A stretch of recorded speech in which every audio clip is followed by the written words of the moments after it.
now available in paperback and e-readers. Isis, Revenge of the Cyber Goddess.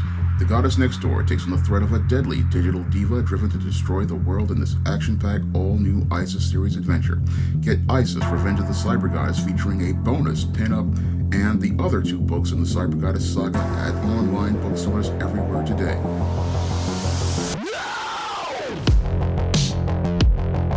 I got a chance to take a look at the trailer for James Gunn's new Superman movie that's coming out next year. And after watching this trailer, I really wasn't feeling super excited about this new Superman movie. No, it felt a bit super meh to me as related to being DC's first big movie coming out of its new DC cinematic universe, and meh is not really the thing you want people feeling who are longtime comic fans like myself, because meh really means that we really are indifferent about this film, a film that fails to answer one critical question as related to Superman, and that question is, why should we care? Now, the big problem for me with the trailer for James Gunn's Superman is basically this film, as I see it, tries to do way too much. And instead of trying to go out here and make Kal-El and Clark Kent the focus of the movie, what we're getting is James Gunn trying to use the Superman movie to open the door to a brand new DC cinematic universe, and that in and of itself may wind up overwhelming viewers and may basically wind up making the story a bit more complicated than it has to be. Now, the pluses for this new Superman trailer is that it's very true to the source material of post-crisis DC Comics, where comics had its largest audience of readers in DC's overall history as related to people who are still alive today, and this could basically establish a base for the audience for this new movie. Now, this whole movie in and of itself, again, is established in everything related to post-crisis DC, and I see James Gunn pulling from source material such as the Man of Steel miniseries and the Superman books of the late 1980s. This is where I see the foundation for his Superman movie. Moreover, I see him using other characters from other more popular DC lines, such as Justice League Unlimited with Mr. Terrific and Hawkgirl. And with Guy Gardner, I see him using a character from the Giffen DeMatteis era of Justice League International, a comic that was offbeat because it was a contrast to previous DC superhero books, which were very serious, and that this was more of a comedy book.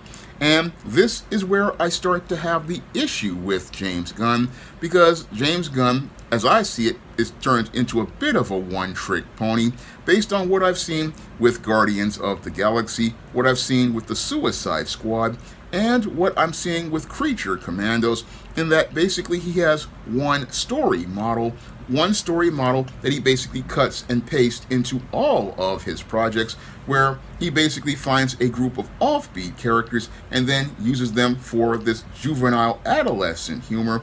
And that's something that I have a concern with, because that's not really what we want to see in a Superman movie. No, with a Superman movie, what people like myself who are longtime comic fans, what we want to see is a center focus on Kal-El, or Clark Kent as his human alias, and we want to see Kal and Clark basically being a symbol of hope that inspires people. That's what we want to see with Superman, and there are some hints that we may get this with the beautifully bright colors of everything in this movie, the beautiful visuals of this film, and the overall design of the film being somewhat a bit more futuristic looking and very hopeful looking as related to Metropolis, which is in contrast to the dark Gothic theme of Gotham City. We get this whole city that's basically coming alive, and Superman being seen not just as an American hero, but as a global hero. We're seeing that as related to the visuals in this film, which are another plus that we're seeing that Superman is seen as Earth's greatest hero. That's something I really like seeing in this film, that they're basically showing that Superman is somebody who represents the best of the world and the best of humanity as related to things. And he's basically someone who will push and persevere, and that's something I like seeing overall with this movie. But the whole problem with the overall presentation for me is that I just feel a bit indifferent, and again, a bit indifferent to the trailer, along with my mistrust of James Gunn. I have a serious mistrust of James Gunn after watching his work on Suicide Squad and Creature Commandos, where, again, I don't trust him to go out here and give us that Superman movie that will make, again, Superman Earth's mightiest hero and an inspiration to others. I really don't trust him because I believe that he's going to try to slip that adolescent, juvenile humor in with the JLI, and that could possibly be a bit of a distraction, but everything as related to the Superman parts looks pretty solid. Everything as related to the parts related to Superman seem pretty there. I mean, the Daily Planet looks just like the Daily Planet in the comics. You have Cat Grant looking like Cat Grant. You have Lois Lane looking like Lois Lane. You have Jimmy Olsen looking like Jimmy Olsen. And everybody looking like they stepped off a comics page. And you have the Luthor Court building looking just like things as related to things. I just wish they had made it the Lex Tower, but that you can't really get everything that you want.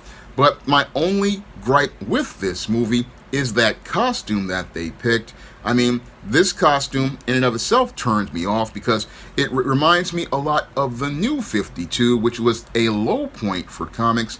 It was a low point for comics because that costume signifies the absolute worst period in DC history, one that alienated customers. Now, I know it has the Alex Ross Superman symbol, but the whole thing is that that costume with the collar is a turnoff to me, and I really wish they had went with a bit more of a classic look, like they did with the overall presentation, where they tried to pay homage to the 1978 Superman movie, bringing back the John Williams score with a bit more of a contemporary take.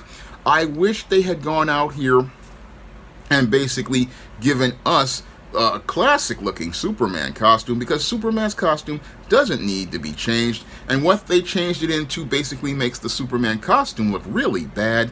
I mean, yeah, if you want to put the Alex Ross symbol from Kingdom Come on the costume, that's one thing, but please don't change the costume. I believe that the costume that they made for the Crisis of Infinite Earths that the guy Brandon Routh wore was absolutely perfect and would have fit this movie a lot better than that hot mess of a costume. A hot mess of a costume that really doesn't look good at all and optically looks very bad compared to the costumes of its contemporaries. I don't know, the only costume that really looked good was Mr. Terrific's costume. I really didn't like the Guy Gardner costume either. I mean, his look was perfect, but his costume wasn't very good.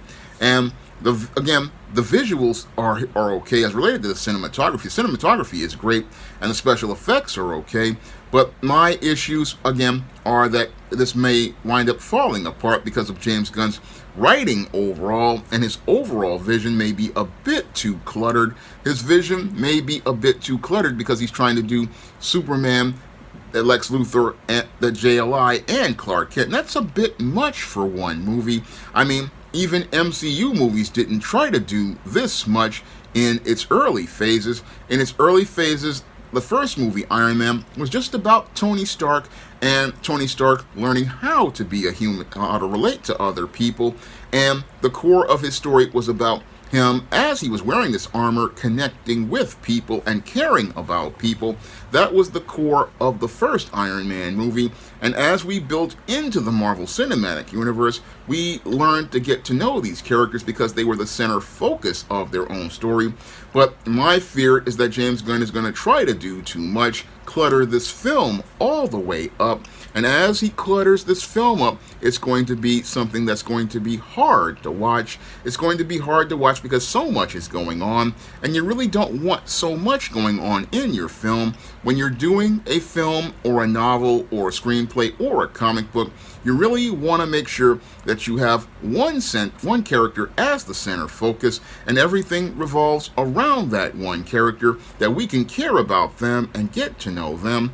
That's where I believe that's where James Gunn's Achilles heel is with this movie, as related to what I'm seeing in the trailer. I mean, it's not as tight focused as Shazam or tight focused as Wonder Woman, where they were the center characters, because he's trying to build this new world.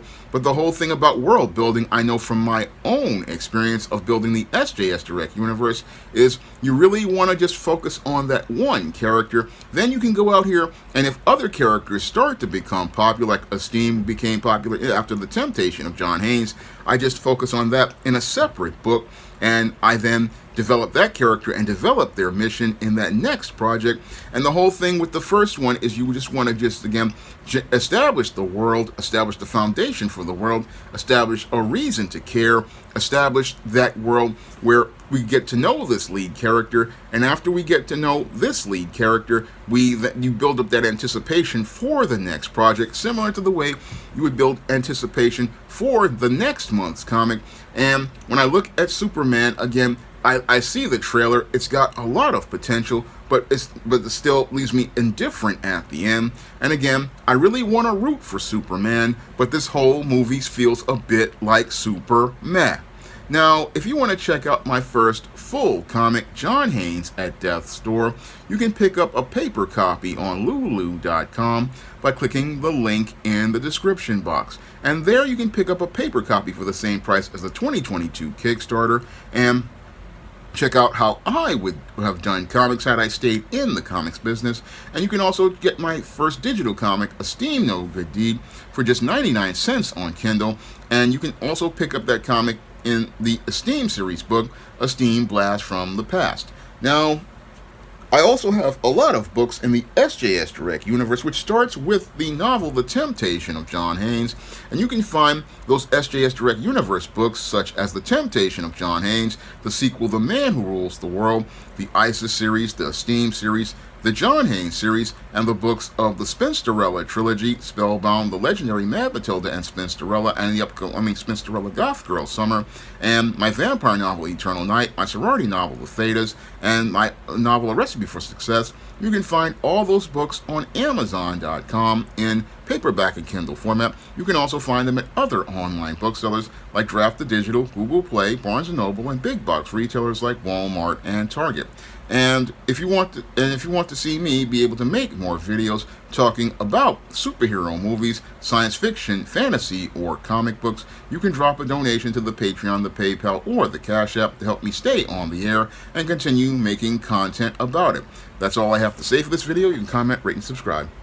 Now available on Lulu, John Haynes at Death's Door. The man who rules the world takes on the Greek god of death in this action-packed, all-new John Haynes comic book. Get your copy of the first John Haynes comic at Lulu.com today. Now available in paperback and e-readers, Esteem Horror of the Hyena Woman. Hell's aspiring angel takes on a wicked werewolf in this action-packed, all-new Esteem series adventure. Get Esteem Horror of the Hyena Woman in paperback and e-readers today. Now available in paperback and e-readers, Isis, Amari's Revenge. The goddess next door is confronted by a Nubian queen out for revenge at the Metropolitan Museum of Art in this inaugural Isis series adventure. Get your copy of Isis, Amari's Revenge in paperback and e-readers at Amazon.com and online booksellers everywhere. Support Black-owned and Black-operated digital broadcast media. www.niceradionetwork.com. Nice Radio Network, broadcasting 24 hours a day, 7 days a week.